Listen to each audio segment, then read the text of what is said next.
Bismillahirrahmanirrahim. Assalamualaikum warahmatullahi wabarakatuh. Alhamdulillah nahmaduhu wa nasta'inuhu wa nastaghfiruh wa na'udzu billahi min syururi anfusina wa min sayyiati a'malina may yahdihillahu fahuwal muhtadi wa man yudlil falan tajid lahu waliyyan mursyida. Asyhadu an la ilaha illallah wahdahu la syarikalah wa asyhadu anna Muhammadan abduhu wa rasuluhu la nabiyya ba'dah. Allahumma sholli ala Muhammadin wa ala alihi wa ashabihi ajmain, amma ba'd. Subhanaka la ilma lana illa ma 'allamtana innaka antal alimul hakim. Rabbi shrah li sadri wa yassir li amri wahlul 'uqdatam min lisani yafqahu qawli.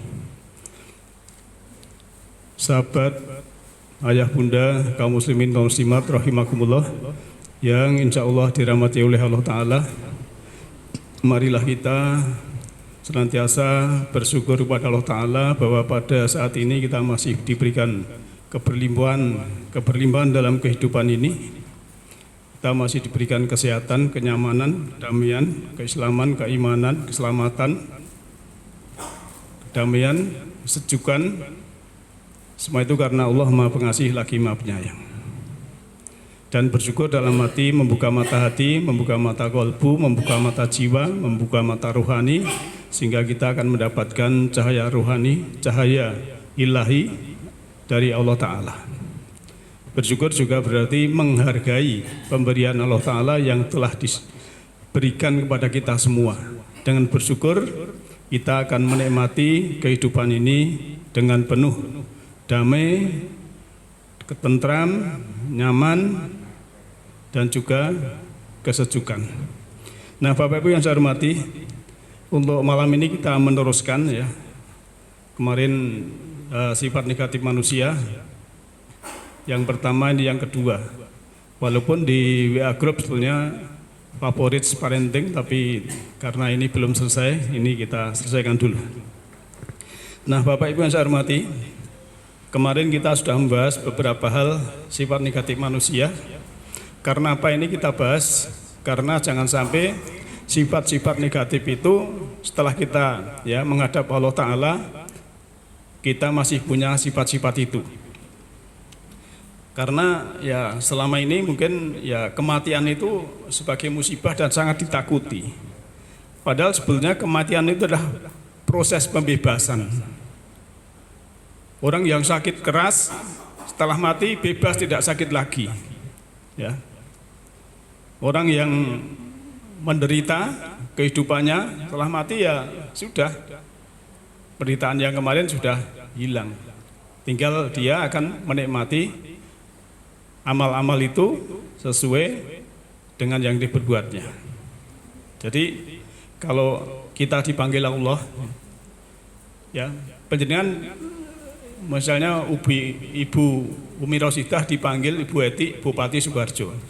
Saya manggil Guru Bupati. Seneng ya Bu? Kira-kira tiga apa? Hadiah kayak gitu. Nah ini katanya kalau orang meninggal itu dipanggil Allah, gitu. Wah, Bapak ini, almarhum Bapak ini sudah dipanggil Allah Ta'ala. Gitu ya. Namanya dipanggil itu kan mesti, kalau yang manggil atasan itu kan berarti kan ya terhormat, maksud saya ya. Sebab apa? Tadi saya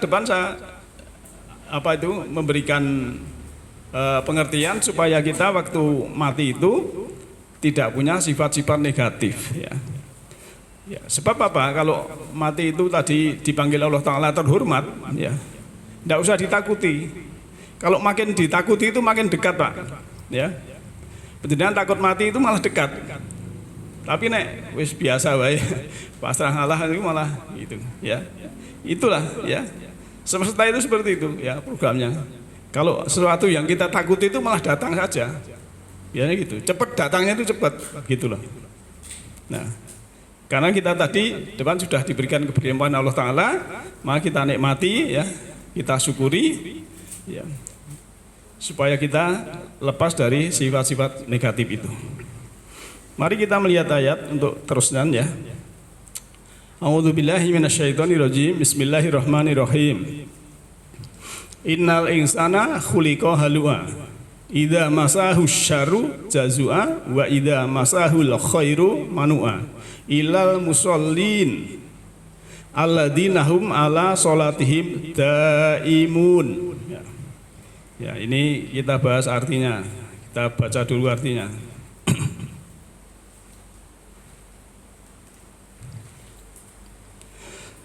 Sesungguhnya manusia itu suka mengeluh dan kikir. Berarti manusia itu punya sifat negatif mengeluh, Pak, dan kikir. Apabila ditimpa kesusahan, ia akan berkeluh kesah. Apabila ia mendapatkan kebaikan, maka ia amat kikir. Kecuali orang-orang yang sudah sholat daim. Nah, ini sering saya ulang-ulang. Sholat daim, sholat yang selalu sholat dalam kesinambungan kepada Allah Ta'ala. Jadi solusinya ini, ya Allah sudah, lo kowe kuwi, kamu itu punya sifat ini loh. Ya, kalau sulit sedikit ngeluh, tapi kalau keberlimpahan ada itu bakil, kikir, ya. Nah, yang tidak mengeluh dan tidak kikir itu adalah orang yang sudah mengerjakan sholat daim. Karena sholat itu tanhanil fahsya'i wal munkar. Surat 29 ayat 45. Bahwa sholat itu mencegah dari perbuatan keji dan mungkar. Nah, ini artinya ya, kita ini dalam surat Al-Ma'arij ya, ayat 19 sampai 22. Kenapa manusia sifat mengeluh, Pak? Mengeluh itu kan ya, kalau kita bahas ya, kita hati-hati ketika kita berkeluh kesah atas segala kesedihan yang sedang melanda diri kita. Apalagi menyampaikan semua keluh kesah itu kepada banyak orang. Karena hal ini akan membuat semua hal yang dikeluh kesahkan itu akan terus-menerus menjadi kenyataan hidup yang menyertai diri kita selamanya. Kapan manusia mengeluh? Tentu saja ketika sedang ditimpa kesedihan atau sedang mengalami hal yang tidak diharapkan oleh pikirannya sendiri. Walaupun hal itu diharapkan semesta untuk terjadi sebagai sebuah pembelajaran kehidupan yang harus dijalani untuk kebaikan manusia itu sendiri. Karena sejatinya hidup adalah serangkaian pelajaran yang harus dijalani untuk dipahami. Ya. Jadi hidup ini serangkaian harus kita pahami, ada pelajaran. Dan kalau kita mengeluh kesana kemari, yang kita keluhkan itu malah nggak pergi-pergi, ya, malah selalu datang. Itulah ya kerja semesta. Maka tidak usah kita mengeluh kalau suatu orang lain, tidak usah kita keluhkan, kita maafkan kan begitu. Nah, saat seseorang mengeluh berarti ia sedang mentransmisikan gelombang dengan frekuensi rendah. Maka gelombang frekuensi rendah itu akan memicu semua hal yang sefrekuensi di semesta ini untuk ikut bergetar. Oleh karenanya, maka semua hal yang frekuensi rendah itu akan mencari sumber utama gelombang frekuensi rendah itu. Oleh karena itu, semakin jelas bahwa si pengeluh akan mendapatkan semua hal yang dikeluhkannya itu secara terus-menerus, kecuali kalau ia sudah berhenti mengeluh, maksud saya. Disinilah pentingnya kita belajar puasa mengeluh. Jadi ngampet ngeluh itu loh maksud saya. Nah, Bapak Ibu yang saya hormati, dalam surat Al-Ma'arij yang kita baca tadi ya khususnya ayat 22 itu kan menyatakan bahwa hanya manusia yang sudah sholat daim yang tidak mengeluh. Jadi betapapun seseorang itu rajin melaksanakan ritual sholat, kalau masih mengeluh maka menurut pandangan Allah orang itu ya belum dikatakan sholat dengan sesungguhnya. Itulah pentingnya belajar sholat yang hakikat sehingga rasa penyatuan dengan Allah selalu terjaga. Karena manusia pengeluh itu pada dasarnya adalah manusia yang sedang mengalami ilusi keterpisahan dengan Allah. Jadi kalau kita mengakui sama Allah ya, itu kan kita ya tidak mungkin mengeluh. Kalau mengeluh ya pada Allah saja. Hamba izinkanlah saya tidak ini dan lain sebagainya begitu.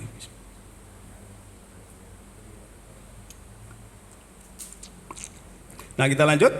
ketika seseorang sedang menyampaikan sebuah keluhan kepada orang lain, berarti ia sedang mengajak pikiran orang lain agar serupa dengan pikirannya. Secara tidak sadar, berarti orang ini sedang menguatkan energi frekuensi rendah yang ada. Dengan demikian, semakin banyak orang-orang yang mendengarkan keluhannya, berarti hal yang dikeluhkan itu akan semakin menguat untuk mewujud menjadi realita atau menjadi kenyataan. Jadi kalau yang dikeluhkan itu berulang-ulang, itu akan selalu menjadi kenyataan. Ya. Kalau manusia punya sifat mengeluh dan kikir, ya. Khususnya yang tidak mengeluh dan kikir adalah orang-orang yang sholat doim, sholat daim.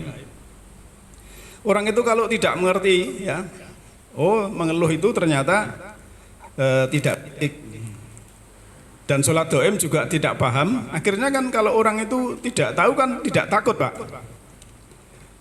Ya contoh gini, anak kecil itu tidak tahu, berarti tidak takut. Malam-malam nyabrang jalan kendaraan, ya betul nih Mbak Umi ini. Kendel niku nyabrang dalan bengi lho, Pak. Cobi. Lah, metu ke ngomah dhewe, kenapa? Tidak ngerti nek itu bahaya. Nek ngerti bahaya rawani. Cobi. Seperti juga manusia seperti itu. Ini hanya analogi saja ya. Kalau enggak tahu ya biasanya ya biasa kayak gitu. Nah, maka pengertian itu penting. Tadi mengerti sholat hakikat itu penting. Maka tempo hari kita selalu menyisipkan hakikat-hakikat. Kalau kajian kita dimulai 2001, ya itu kebanyakan syariat. Sampai kalau kita melihat rekaman-rekaman yang dulu, yang belum di YouTube itu dulu 1 jam, kadang lebih. Tapi sekarang karena sudah ya agak kita sebagian lansia, ya kita kurangi jamnya. Bapak Ibu yang saya hormati, sekarang kita paham ya, suka mengeluh, kikir itu tidak baik. Ya udah, kita tinggalkan, gampang aja. Ya. Itulah fungsinya kita mengaji, mengetahui. Kemudian selanjutnya, sifat manusia yang negatif adalah suka menipu. Menipu itu pura-pura, ya. Dalam surat Al-Baqarah ayat 9, A'udzubillahi minasyaitonirrajim, Bismillahirrahmanirrahim. Yukhadi'una Allaha waladina amanu wa ma yakhda'una illa anfusahum wa ma yashurun. Mereka hendak atau sedang menipu Allah dan orang-orang yang beriman, padahal mereka hanya menipu dirinya sendiri, sedang mereka tidak sadar. Jadi sebenarnya dia itu menipu Allah dan orang beriman. Kan terusnya ayat ini kan wa idza laqul ladina amanu qalu amana wa idza khalau ila sayatinihim qalu inna ma'akum innama nahnu mustahzi'un. Kalau bersama orang beriman ya saya beriman, tapi kalau bersama setan-setan mereka ya, saya ini di sana kan cuma sendoguro, keguyu kan begitu. Sebab apa? Karena fi qulubi maridun, di dalam hatinya, kolbunya itu ada penyakit. Kan pelajaran tempo hari tentang kolbu itu, hati itu ada hati yang berpenyakit, ada hati yang tertutup, ada hati yang kotor, ada hati yang mengeras. Kalau yang penyakit itu harus diobati, kalau yang kotor harus dibersihkan, kalau yang keras harus dilunakkan, ya. Kemudian kalau yang apa tadi, ya pokoknya dirubahlah gitu. Itu kolbu manusia. Nah, pura-pura menipu ini nanti ada saya ambilkan contoh yang mudah ya. Dalam kita bahas dulu surat 4 ya. Ini ayatnya sebetulnya 142 ya, itu keliru nih, tidak apa-apa nih. Ya. A'udzubillahi minasyaitonirrajim. Innal munafiqina yukhadi'una Allaha wa huwa khadi'uhum wa idza qamu ila shalah qamu kusala yura'unan nasa wala yadhkurunallaha illa qalila. Inna sungguhnya ya, innal munafikan, orang-orang munafik itu yuhadi'una Allah, menipu Allah. Wa huwa khadi'uhum, dan mereka itu selalu berbuat seperti itu. Wa idza qamu ila shalah, dan apabila dia berdiri untuk sholat itu qamu kusala, berdiri dengan malas. Yura'una nas, ya, yura'una nas. Mereka berbuat riya atau pamer kepada manusia. Wala yadhkuruna Allah, dan tidaklah mereka itu ingat Allah illa qalila, kecualinya sedikit. Nah, artinya ya, orang tadi yang menipu Allah ya di Al-Baqarah tadi, kalau kita lihat dulu menipu Allah, menipu gini, saya menghadap Bapak, tapi saya ini cuma pura-pura, aslinya saya tidak menghadap. Demikian juga orang munafik menipu Allah itu, seakan-akan dia itu menghadap Allah, tapi sejatinya tidak menghadap gitu loh. Itu namanya menipu Allah. Nah, kita kalau menghadap Allah ya ini wajah itu wajah iya lilladina dan seterusnya itu. Betul-betul fokus ya, sehingga dampak dari sholat ritual itu ada di dalam realita kehidupan. Itulah kalau kita memahami bahwa orang yang menipu Allah itu kelihatannya menghadap tetapi tidak menghadap karena cuma untuk riak kepada manusia. Ya. Ini banyak Pak, kalau sholat Idul Fitri, sholat Idul Adha ya, sholat Idul Fitri, sholat Idul Adha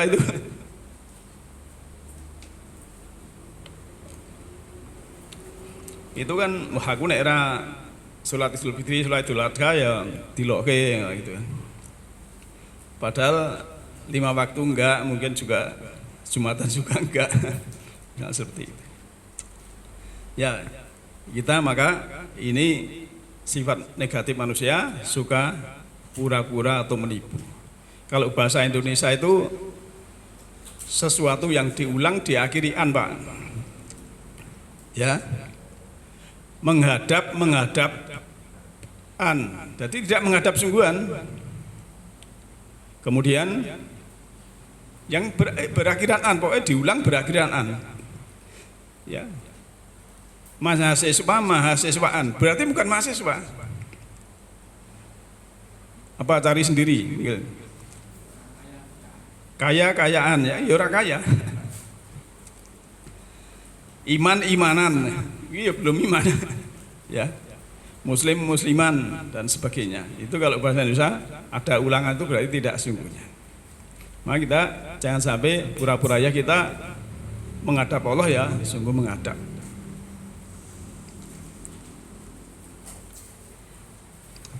Maka sebetulnya kalau bahasa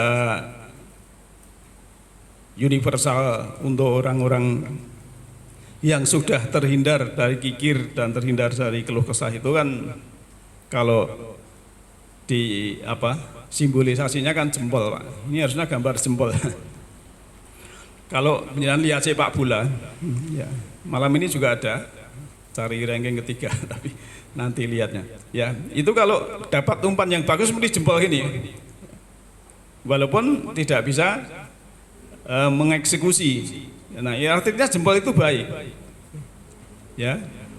Kalau telunjuk itu menunjukkan diri, ya, suruh apa itu menunjuk diri, dan lain-lain ini punya simbol semua. Tapi saya hanya membahas tentang jempol yang ya istilahnya universal dalam simbolik ya.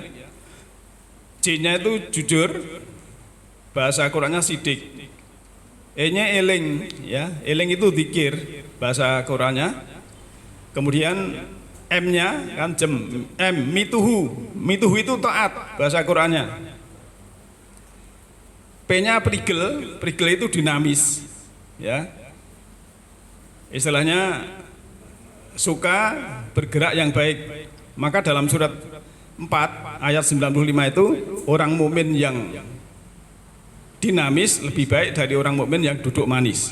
Gambarannya seperti itu. Jadi orang itu prigel. P, ya. Lantas O, jempol O, omber. Omber itu pemaaf. Dalam Al-Quran itu wa'afina aninas, memaafkan manusia. Kemudian yang L, luwes, itu tidak kaku tetapi lentur dan lembut. Kalau Rasulullah dalam surat Ali Imran ayat 159, karena berkat rahmat Allah kamu berlaku lemah lembut, ya. Seandainya kamu berlaku kasar, ya, dan keras, orang itu akan pergi dari sekelilingmu, ya. Maka sebenarnya mbah-mbah kita itu dulu termasuk ya orang dimanapun kalau pakai simbol jempol itu memang ternyata di otak-atik coro Jawa ternyata masuk, gitu, masuk. Bukan berarti di otak-atik gathuk ora gathuk dituk-tuk. Oke, kalau ini gathuk, Pak. Kita lanjut. Manusia punya sifat bagil, ya. Ini berdidele enggak saya baca. Ya. Dalam surah 104 ayat 2, ya. Alladzi ja'ama malahu wa adadah. Lanjutnya yakhshabu anna malahu ahladah kala la yumbadana fil hutamah. Yang mengumpulkan harta dan menghitung-hitungnya. Dia mengira bahwa hartanya itu dapat mengekalkannya. Sekali-kali tidak. Sungguhnya dia benar-benar akan dilimparkan ke dalam hutamah, ya. Jadi orang itu biasanya makin kaya, makin punya, itu merasa seperti Korun. Ini karena kepintaran saya, karena usaha saya, karena jerih payah saya. Mosok suruh ngurangi nggo zakat, nggo infak, nggo sedekah, kan begitu. Padahal sejatinya kalau kita memahami, ya, kalau kita diberikan keberlimpahan dalam kehidupan ini, kita disuruh Allah sebagai kepanjangan tangan Allah untuk menolong Allah. Lah menolong Allah itu caranya gimana? Caranya ya orang yang minta pertolongan kita tolong semampu kita, begitu, ya. Jadi jangan malah selalu mengumpulkan ditung, ya. Kumpul ke ditung, betul ditung. Ora tambah dino iki wis ngeluh gitu kan. Namanya kan tidak mensyukuri, ya. Harusnya memang kita ya sifat negatif seperti ini enggak. Kalau sampai di sini jama' amal, ya, mengumpulkan harta itu banyak, ya, banyak nganggo sekali, urung sempat sedekah, urung sempat infak, ya, maka dia akan merugi. Kalau orang yang sudah mati itu kan pengen dibalikke urip meneh ning donya iki gampangane kan saya akan bersedekah, kan begitu ayatnya. Kan luar biasa, Pak. Ya. Nah, korelasi ini surat At-Takasur. Ya, bismillahirrahmanirrahim. Alhaakumut takasur. Ya. Di situ orang juga istilahnya mengumpulkan atau berlomba-lomba tentang takasur. Takasur dari kasiron, ya. Ya, apa itu? Banyak. Jadi ukey-ukeyan. Ukey-ukeyan bondo, ukey-ukeyan anak, ya. Terus akhirnya Allah dilupakan. Kata yurtumul makobir, sehingga dia itu nanti akan sampai ke kubur. Kubur pengertian ada dua, ya, kubur mati itu, tapi sebenarnya kalau orang mati jiwanya saat ini sudah terkubur oleh tubuhnya sendiri. Ya, pengertian seperti itu. Jadi terus nanti bisa dibaca sendiri, ya, At-Takasurnya. Juga surat Al-Ma'un, Pak. Ya. Mungkin sebelum saya masuk Al-Ma'un ada komentar atau pertanyaan atau mau nambahi sharing, saya persilakan.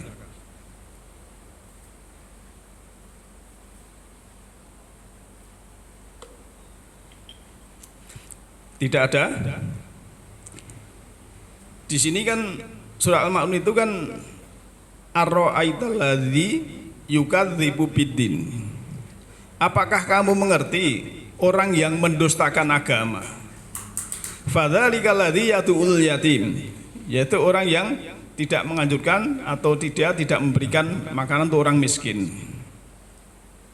Ya. Wala yakhuddu ala ta'amil miskin fawailul lil musallin. Celaka orang yang sholat alladzina hum an sholatihim sahun. Jadi kenapa sholat kok celaka? Ya karena soalnya baru ritual, tidak masuk spiritual, tidak masuk sholat daim tadi. Maka dalam surat Maun itu ya, kalau di Indonesia itu ada tokoh yang sangat brilian, Kyai Haji Ahmad Dahlan, itu mengimplementasikan Al-Maun ini langsung bikin panti yatim. Kemudian supaya cerdas, bukan hanya tolong ilmi faridotun ala kulli muslim wal muslimat, kewajiban dari ilmu, tapi juga bikinkan sekolahan. Ya. Sehingga kalau negara dalam keadaan kacau, ya, walaupun seorang kiai, tapi kan itu ada tentara, ada polisi, ada pejuang-pejuang. Maka juga motivasi dengan hubul waton minal iman, cinta tanah air daripada sebagian dari iman. Walaupun ini bukan hadis dan bukan sunnah, tapi makna itu tidak bertentangan dengan Al-Quran. Karena kan di mana bumi dipijak, di situ langit dijunjung. Orang malah negarane di obrak-abrik, ya, itu kan salah. Harusnya negara ini kita bahasanya Jawa itu memayu hajuning bawono, ya, mempercantik yang sudah cantik, ya, memperindah semesta dunia ini yang sudah indah. Nah, karena tadi ya kikir dan suka mengumpulkan harta, maka di dalam surat 90 ayat 4, ya, di sini laqad khalaqnal insana fi kabad. Sungguh, ya, lakotnya sungguh, kami ciptakan manusia itu serba kurang. Nek wong serba kurang itu akhirnya apa? Serakah, Pak. Ya. Serba kurang. Ini sifat negatif, Pak. Nah, supaya kita nanti juga punya solusi, tidak serba kurang, tapi serba kecukupan, yaitu bersyukur. Maka ayat yang populer, familiar, ya, itu kan la in syakartum la azidanakum wa la in kafartum inna adzabilah sadid. Kalau kamu bersyukur, ya, itu akan ditambahi ketenangannya, kenikmatannya, ya, kedamaiannya. Jangan dikira orang yang kaya raya itu tidurnya nyenyak, Pak, ya. Mungkin nyenyak awake dhewe itu, ya. Karena yang dipikirkan terlalu tadi mengumpulkan harta, sehingga ya, tapi sayangnya orang-orang bawah itu meniru orang yang atas. Contoh gini, kalau punya pabrik besar itu kan cari pinjaman, misalnya asetnya itu 100 miliar, pinjamannya 90 miliar, dikasih. Nek wong cilik yang ngono, wah aku asetnya 20 juta, golek pinjaman 18 juta. Lah, nek ra iso ngangsur sing wong cilik iki jadene yang untuk anu iki kan akan hilang disita. Tapi kalau orang kaya yang punya pabrik, asetnya itu tadi asetnya 100 juta, pinjam 90 juta. Yang 10 juta delik kesik. Wis entuk apa? Yang misalnya yang 20 juta delik kesik. Berarti dia jutanya nggo. Terus nanti dalam perkembangan ini rugi, dikatakan rugi pailit. Nah, pailit kan akhirnya, tapi dia kan sudah dapat 20 mil, ini. Bedanya orang kecil dan orang anu itu. Maka maaf ya, kemarin kalau kita melihat yang besar seperti itu kemudian babak belur, ya, saya sudah mengira ini ya paling itu. Akhirnya juga bosnya juga di anu gitu. Bedanya seperti itu. Kita jangan tiru-tiru yang sana kalau masalah ekonomi. Dan kalau tentang utang, ya itu sedapat mungkin kita hindari kalau dapat, kalau tidak ya kita hati-hati, cuma itu saja. Nah, lanjut, suka menyanggah. Kalau menyanggah itu dengan kekuatan, kalau menyangkal itu dengan kata-kata, ya. Innal insana li rabbihi lakanut, ya, surat 100 ayat 6. Sungguhnya manusia itu untuk Tuhannya membantah. Li rabbihi lakanut, Pak. Li untuk rabbihi Tuhannya, la sungguh kanut membantah. Gusti Allah dibantah. Allah itu dibantah, ya. Ini loh Allah berfirman demikian, wah, tidak percaya, itu namanya kan membantah. Kalau membantah itu ya sama saja dengan menyanggah, juga menyangkal dengan kata-kata. Kalau menyanggah itu dengan kekuatan. Oleh karena itu kita ya untuk solusinya ya jangan menyanggah, harusnya samina wa atona, seperti dalam surah Al-Baqarah itu. Selanjutnya, manusia itu suka dengki. Surat Muhammad ayat 29. A'udzubillahi minasyaitonirrajim.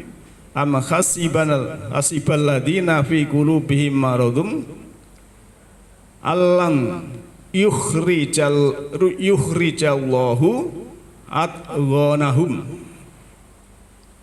Apakah orang-orang yang ada penyakit dalam hatinya mengira bahwa Allah tidak akan menampakkan kedengkian mereka? Jadi kalau ada manusia yang punya dengki itu pada suatu saat akan kelihatan. Ini sunatullahnya, janji Allah seperti itu. Maka jangan sampai kita itu dengki, ya. Ada tetangganya beli mobil, ya alhamdulillah iso nyawang, misal gitu. Ada yang bikin rumah, ya alhamdulillah, ya gitu. Jangan ada orang yang beli mobil, Allah kayak kredit. Nanti namanya terus namanya yang diucapkan tidak baik, nanti kalau dia mau beli nanti ya kredit gitu. Harusnya kita kalau lihat, Pak, kalau lihat sesuatu yang mahal itu jangan wah mahal ndak punya uang, jangan gitu. Harusnya wah iki regane dhuwur apik, wah iki aku insya Allah bisa beli, ya gitu, nanti bisa beli tenan kan gitu, ya. Jadi semesta itu meresponnya itu yang baik, ya. Istilahnya like strike like, jadi yang serupa itu menarik yang serupa. Contoh kalau dulu ibu-ibu itu yang suka ngerasani, berarti yo amore ibu-ibu, petan ngerasani gitu. Nek sing ora suka ngerasani amore yo ibu sing ora suka ngerasani. Karena apa? Energi, frekuensi dan vibrasinya sama kan begitu. Ya. Nah. Ya termasuk itu. Maka dalam ya ini sering saya sampaikan bahwa ini juga suatu doa, ya. Tapi kalau berdoa kulnya tidak dibaca. Bismillahirrahmanirrahim. Ya, kul katakanlah a'udzu birabbil falaq. Katakanlah aku berlindung kepada Tuhan yang menguasai subuh. Min syarri ma khalaq. Dari kejahatan makhluknya. Wa min syarri ghasikin idza waqab. Dan dari kejahatan malam apabila gelap gulita. Wa min syarrin nafasati fil uqad. Dan dari kejahatan wanita-wanita tukang sihir yang mengembuskan pada buul-buul. Wa min syarri hasidin idza hasad. Dan dari kejahatan pendengki apabila ia dengki. Nah, ini sebenarnya doa yang kalau dikabulkan oleh Allah, ya harusnya kita banyak selamatnya. Izinkanlah bahwa aku berlindung pada Allah pada waktu subuh. Dari kejahatan makhluk-makhluk itu kan dari binatang, dari manusia kan juga makhluk, Pak. Kita berlindung dari itu. Malam yang gelap gulita, biasanya kalau malam itu kan banyak kriminal kan. Kita juga minta perlindungan. Nah ini kalau wanita-wanita tukang sihir ini perlu pembahasan, ya.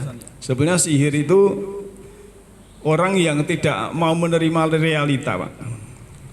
Jadi sihir sebagai contoh yang konkret itu gini. Nggawa dit 200.000 mlebu yang Hartono Mall. Napa mriko niku sakniki ganti jeneng, ya. Ya. Sing ditonton harga yang 1, juta 2, juta lah. Dan 200 untuk apa? Ini kan kesihir ini nanti, ya. Itulah misalnya seperti itu. Nah, yang pokok yang berhubungan dengan tema ini yaitu wa min syarri hasidin idza hasad. Kita juga minta perlindungan dari pendengki apabila dengki. Ya. Ternyata memang banyak pendengki-pendengki, ya. Apalagi kalau penjalan terjun di dunia politik itu juga mesti banyak yang dengki. Termasuk dalam kantor atau apa ini mesti kadang ada teman yang dengki, Pak. Naik jabatan struktural itu Kak, ya mesti ada yang tidak suka dan sebagainya. Tetangga, tapi kalau sini nggak ada ya. Tangga dengki itu nggak ada bedanya. Ya nggak ada, betul-betul nggak ada naik sini soalnya sudah ngaji kabeh. Ya alhamdulillah.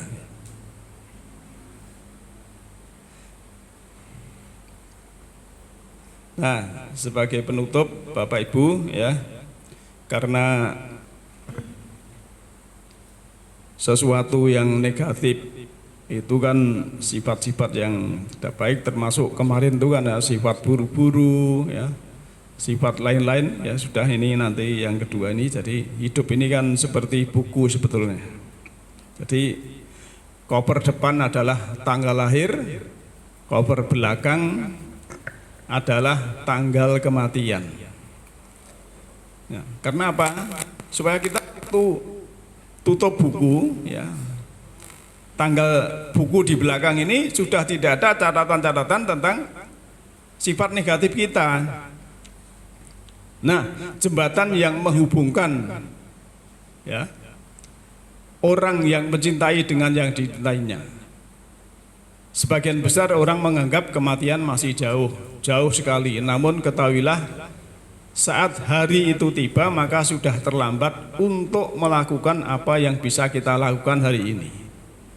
Tak ada jalan mudah untuk ya mencapai kemerdekaan dimanapun. Banyak dari kita berkali-kali harus melewati lembah dengan bayangan kematian sebelum mencapai puncak cita-cita kita itu.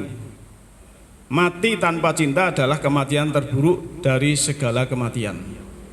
Ya, orang bilang berpikir tentang kematian adalah tanda depresi. Padahal mengingat mati itu adalah sebuah inspirasi kematian yang terlahir dari kehidupan dan kehidupan terlahir dari kematian. Hidup bukan cuma urusan bernafas, tetapi bagaimana menggunakan keberadaan nafas dengan sebaik-baiknya untuk berkarya. Berhentilah menyia-nyiakan hidup untuk memikirkan bagaimana cara untuk memperpanjangnya. Akan tetapi gunakan waktu saat ini untuk melakukan berbagai hal penting. Nah, jadi yang kemarin kan sebenarnya mati dan menyia-nyiakan waktu itu malah berbahaya yang menyia-nyiakan waktu. Karena waktu ini kesempatan sekali ya. Tapi alhamdulillah ya teman kita itu biasanya ada yang dapat firasat. Kalau almarhum Pak Yamto itu lama enggak, istilahnya pengen ke masjid tapi ada sesuatu yang tidak, terus saya rayu gelem, wah terus aktif. Kalau pengajian bawa telur dan sebagainya itu kan apa, orang ngerti kok beda karo biasane, orang ngerti kok ya terus anu ngoten lho. Malam Senin isi pengajian ya gitu. Termasuk almarhum Bu Janti itu ketemu saya terakhir nang gone soto Banjari, aku dibayari. Ya wis alhamdulillah gitu. Ya moga-moga semua yang sudah tiada ini ya, yang pernah duduk sini ikut ngaji ya, semoga diberikan apa itu maaf oleh Allah dan diterima amal baiknya. Bapak Ibu, karena saya ini ya ketoknya kurang fit, banyak kegiatan, saya akhiri. Semoga Bapak Ibu semua sehat semuanya. Yahdillahu linurihi ma yasha. Allah memberikan cahaya semesta rohani pada siapa yang kehendaki. Siapa yang kehendaki adalah orang-orang yang berkehendak. Nasrum minnallahi wa bakum qarib wa basyiril mu'minin. Alhamdulillahirabbil alamin. Assalamualaikum warahmatullahi wabarakatuh.